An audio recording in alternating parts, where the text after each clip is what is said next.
அனைவருக்கும் வணக்கம். விருச்சிக ராசினியர்களுக்கு நிகழ்ந்து கொண்டிருக்கும் பிப்ரவரி மாதம் 26ஆம் தேதி இந்த மகா சிவராத்திரி மிக விமர்சையாக கொண்டாடப்பட இருக்கு. இந்த மகா சிவராத்திரியான இன்றைய தினத்துல விருச்சிக ராசினியர்களான நீங்க சிவனின் அருளை பெற செய்ய வேண்டிய விஷயங்கள் என்ன, இன்றைய நாள்ல நீங்கள் என்ன செய்ய வேண்டும், என்ன செய்யக்கூடாது, என்ன செய்தால் என்ன மாதிரியான நன்மைகள் எல்லாம் ஏற்படும் என்பது குறித்தான முழுமையான பதிவை தான் இந்த வீடியோல நம்ம விரிவா பார்க்க போகிறோம். அந்த வகையில விருச்சிக ராசி நேயர்களை பொறுத்த வரைக்கும் இந்த மகா சிவராத்திரி என்பது ஒவ்வொரு ஆண்டும் சிவபெருமானை கௌரவிக்கும் வகையில் கொண்டாடப்படும் ஒரு இந்து பண்டிகையாகும். இந்த நாள் சிவனின் திருமண நாளை குறிக்கிறது. குளிர்காலத்தின் இறுதியில் அல்லது கோடை காலம் வருவதற்கு சற்று முன்பு இந்த நாள் வருகிறது. இந்துக்களுக்கு இது ஒரு பெரிய பண்டிகையாகும். இது ஒருவரின் வாழ்க்கையில் இருளையும் அறியாமையையும் போக்க பிரார்த்தனை செய்யப்படுகிறது. 2025ஆம் ஆண்டில் இந்த மங்களகரமான நிகழ்வு பிப்ரவரி 26ஆம் தேதி புதன்கிழமை கொண்டாடப்படுகிறது. மகா சிவராத்திரி என்பது சிவபெருமானை கௌரவிக்கும் ஒரு இந்து பண்டிகையாகும். இது சிவனின் இரவு என்று அழைக்கப்படுகிறது. மேலும் இது பெரும்பாலான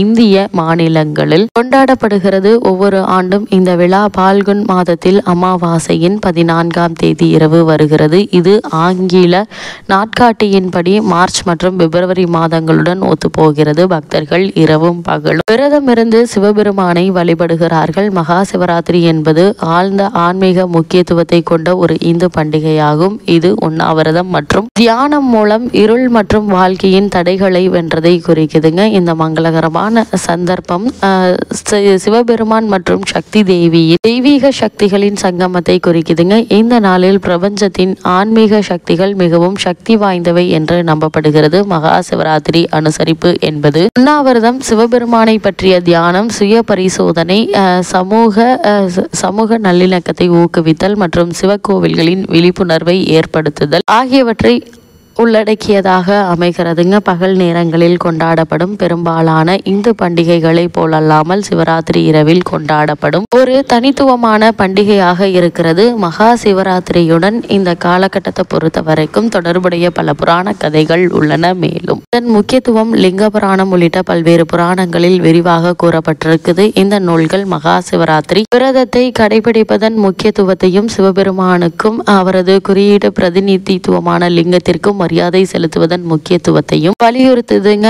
ஒரு புராணத்தின்படி இந்த இரவில் தான் சிவன் தாண்டவ நடனத்தை நிகழ்த்தினார். இது படைப்பு மற்றும் அழிவின் சக்தி வாய்ந்த மற்றும் தெய்வீக வழிபாடாகும். பக்தர்கள் சிவதூதர்களை துதிகளை பாடுகிறார்கள், வேதங்களை ஓதுகிறார்கள், எல்லாம் வல்லவர்கள் நிகழ்த்தும் பிரபஞ்ச நடனத்தில் அடையாளமாக பங்கேற்கிறார்கள் மற்றும் அவரது சர்வ வியாதுத்தை கொண்டாடுகிறார்கள். மற்றொரு புராண கதை இந்த நாளில் நடந்ததாக கூறப்படும் சிவபெருமான் மற்றும் பார்வதி தேவியின் திருமணத்துடன் தொடர்புடையது. இந்த அம்சம் திருமணமான தம்பதிகள் மற்றும் நல்ல கணவரை தேடும் திருமணமாகாத பெண்களுக்கு இந்த விழாவை மிகவும் முக்கியத்துவம் வாய்ந்ததாக ஆக்குகிறது. இந்த மகா சிவராத்திரி பூஜை சடங்குகளை பொறுத்த வரைக்கும் மகா சிவராத்திரி பூஜை அதிகாலையில் தொடங்குகிறது. பக்தர்கள் சூரிய உதயத்திற்கு முன் குளித்து புதிய ஆடைகளை அணிந்து சிவன் கோவிலுக்கு செல்கிறார்கள். இந்த நாள் பெண்களுக்கு விதிவிலக்கான ஒரு முக்கியத்துவம் வாய்ந்தது. அவர்கள் பாரம்பரிய மகா சிவராத்திரி பூஜையில் தண்ணீர், பால் மற்றும் வில்வ இலைகள் மற்றும் பழம் போன்ற பூக்கள், பழங்கள் ஆகியவற்றை தூப தீபங்கள் சேர்த்து வழிபடுகிறார்கள். அது மட்டுமில்லாமல் இவை முக்கியத்துவம் வாய்ந்ததாக அமைகிறது. அவர்கள் சிவலிங்கத்தை சுற்றி 3 அல்லது 7 முறைகள் வலம் வந்து சுற்றி வருகிறார்கள். அதைத் தொடர்ந்து பால் ஊற்றி இலைகள், பழங்கள் மற்றும் பூக்களை அர்ப்பணிக்கிறார்கள். இவை அனைத்தும் தூப தீபங்களால் வழிபடப்படுகின்றன. இந்த மகா சிவராத்திரி பூஜை 6 குறிப்பிடத்தக்க கூறுகளை உள்ளடக்கியது. ஒவ்வொன்றும் ஒரு தனித்துவமான பொருளை குறிக்கிறது.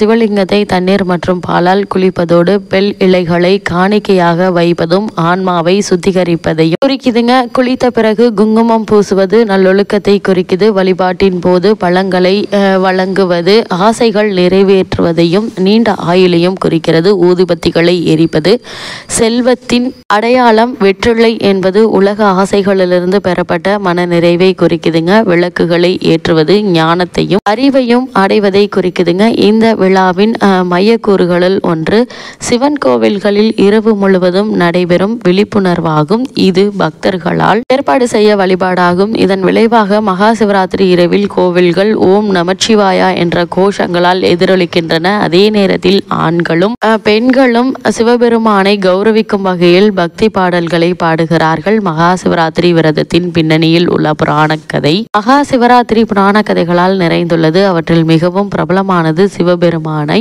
தனது கணவராக பெற பார்வதி தேவி மேற்கொண்ட கடுமையான தவத்தின் கதை. புராண கணக்குகளின்படி அவரது அசைக்க முடியாத அர்ப்பணிப்பு காரணமாக பால்குண மாதத்தின் 15 நாட்களில் 14ஆம் நாளில் சிவனும் பார்வதி தேவியும் திருமணத்தில் இணைந்தனர். மகா சிவராத்திரிக்கு கூறப்படும் மகத்தான முக்கியத்துவம் மற்றும் மங்களகரமான தன்மைக்கு இதுவே அடிப்படை காரணம். கருட புராணம் இந்த நாளில் முக்கியத்துவத்தை வலியுறுத்தும் ஒரு வித்தியாசமான கதையை வழங்குகிறது. இந்த புராணத்தின்படி ஒரு வேட்டைக்காரன் தனது விசுவாசமான நாயுடன் வேட்டையாடுவதற்காக காட்டிற்குள் சென்றான். ஆனால் வெறுங்கையுடன் திரும்பினான். களைப்பும் பசியும் அடைந்த அவன் ஒரு குளத்தின் அருகே ஓய்வெடுத்தான். அங்கு ஒரு வில்வ மரத்தின் அடியில் ஒரு சிவலிங்கத்தை கண்டான். ஓய்வு தேடி அவன் மரத்திலிருந்து சில இலைகளை பறித்தான். தற்செயலாக அவற்றின் சில சிவலிங்கத்தின் மீது விழுந்தன. அவன் கால்களை சுத்தம் செய்ய குளத்திலிருந்து தண்ணீரை தெளித்தான்.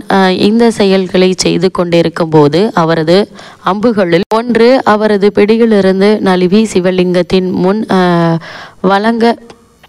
வணங்க தூண்டியது. தற்செயலாக அவர் சிவராத்திரி நாளில் முழு சிவபூஜை செயல்முறையையும் முடித்திருந்தார். அவரது இந்த மறைவுக்கு பிறகு யமனின் தூதர்கள் அவரது ஆன்மாவை கைப்பற்ற வந்தபோது சிவனின் பரிவர்த்தனைகளிலிருந்து தேவர்களும் அவரை பாதுகாக்க வந்தனர். இந்தியாவில் இந்த மகா சிவராத்திரி எவ்வாறு கொண்டாடப்படுகிறது என்று பார்க்கும்போது இந்த மங்களகரமான நிகழ்வு வெவ்வேறு கலாச்சாரங்கள் மற்றும் பிராந்தியங்களில் வெவ்வேறு வழிகளில் கொண்டாடப்படுகிறது. தமிழ்நாட்டில் அண்ணாமலை கோவிலில் இந்த நாள் அனுசரிக்கப்படுகிறது. சிவபெருமான் பக்தர்கள் மலையில் உச்சியில் அமைந்துள்ள சிவன் கோவிலை சுற்றி 14 கிலோமீட்டர்கள் வெறுங்கால்களுடன் கிரிவலம் அல்லது கிரி பிரதட்சணம் செய்து பங்கேற்கிறார்கள். அதிகாலையில் பக்தர்கள் கங்கை அல்லது புனிதமாக கருதப்படும் வேறு நீர்நிலைகளில் நீராடுகிறார்கள். அது மட்டுமில்லாமல் சூரியன், விஷ்ணு, சிவன் ஆகிய கடவுள்களை வழிபட்டு எண்ணற்ற நன்மைகளை பெறுகிறார்கள். இந்த சிவராத்திரி விழாவின் சின்னங்கள் என்ன என்று பார்க்கும்போது வில்வ இலைகள், இவை ஆன்மாவின் சுத்திகரிப்பை குறிக்கின்றன. அதேபோல் உணவுப் பொருட்கள் நீண்ட ஆயுளையும் அதேபோல் ஆசைகள் நிறைவேறவும் சிவபெருமானுக்கு அரிசி மற்றும் பழங்கள் படைக்கப்படுகின்றன. தூப தீபங்கள் செல்வத்தை பெற கடவுளுக்கு தூப தீபங்கள் படைக்கப்படுகின்றன. வெற்றிலை திருப்தியை குறிக்கிறது. அது மட்டுமில்லாமல் இக்காலகட்டங்களில் நாம் வணங்க வேண்டிய திருத்தலங்கள் என்ன என்று பார்க்கும்போது காசி விஸ்வநாதர் கோவில், வாரணாசி சோம்நாத் கோவில் குஜராத், கேதார்நாத் கோவில் உத்தரகாண்ட், மகா காளேஸ்வர் கோவில் உஜ்ஜயினி, அமர்நாத் குகை ஜம்மு அண்ட் காஷ்மீர், பசுபதிநாத் கோவில் நேபாளம், லிங்கராஜ் கோவில் புவனேஸ்வர், தாரகேஸ்வரர் கோவில் மேற்கு வங்காளம், பிரகதீஸ்வரர் கோவில் தமிழ்நாடு, ஸ்ரீ காளகஸ்தி கோவில் ஆந்திர பிரதேசம்.